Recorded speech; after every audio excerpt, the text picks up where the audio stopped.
I want to go home. I want to go home. I am a nester. When I first move into a new space, I go through great lengths to make sure it feels like home. I spend hours upon hours going to thrift stores, selecting knickknacks and old frames and artwork that I used to make my apartment, my place, feel like me. And although I love my family more than anything, home was often stressful and tenuous when I was growing up. It didn't always feel like a safe space where I could fully express who I was.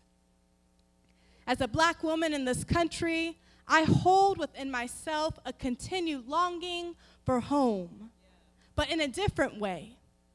Black feminist writer and teacher Bell Hooks has repeatedly said that it takes a lot of creativity to survive in this world as a Black woman.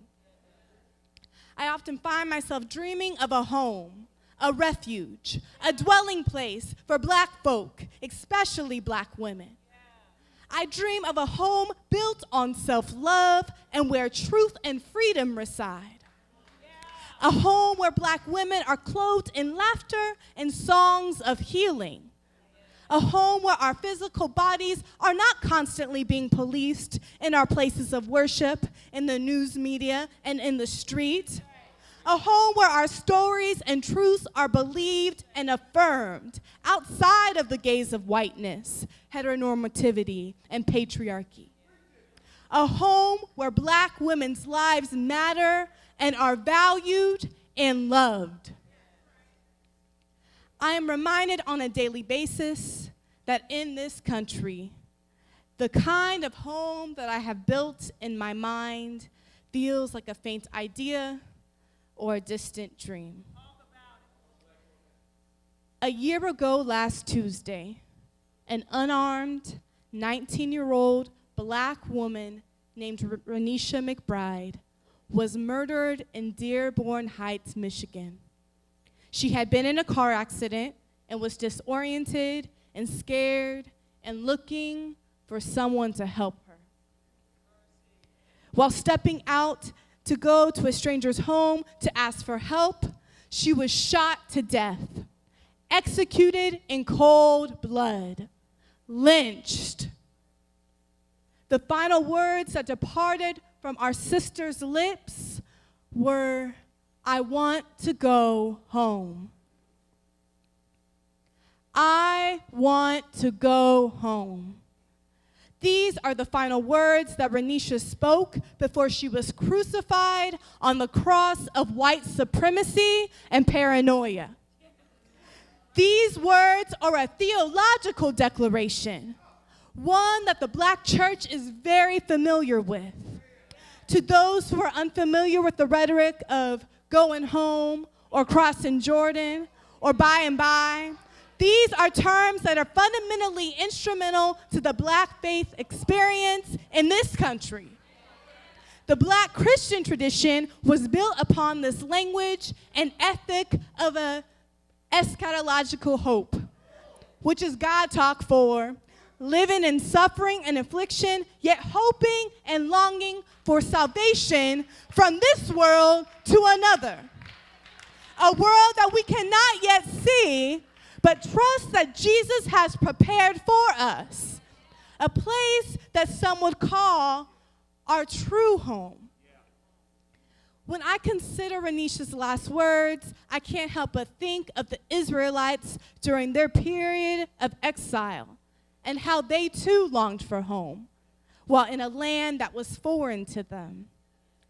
Though our vision and longing for home is paramount in our minds, it does not mean that we check out from reality.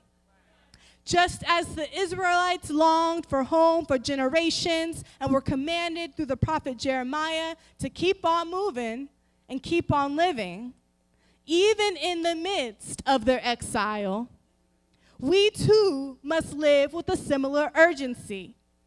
We must not let our hope for heaven and home blind us from the reality of what is in front of us. Justice is long overdue. America is blinded by white power. The state has clearly said that black people in this country are not human beings, that we are inherently violent and are animals, and that our lives do not have value. As the nights grow colder, the anniversary of Renisha's murder has been on my mind. Yes, I think about her death and her family, and to be quite honest, my own safety as a black woman. But more than that, I wonder if people had willfully forgotten her.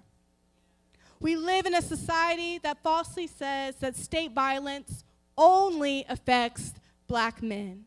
And I've witnessed this being said across all genders and all races. I think about how hollow our chants and organizing efforts are when we choose to remember Mike Brown but forget Renisha. When we are so energized to shut down a highway for Eric Garner but can't tell you how Tanisha Anderson was murdered in front of her own brother.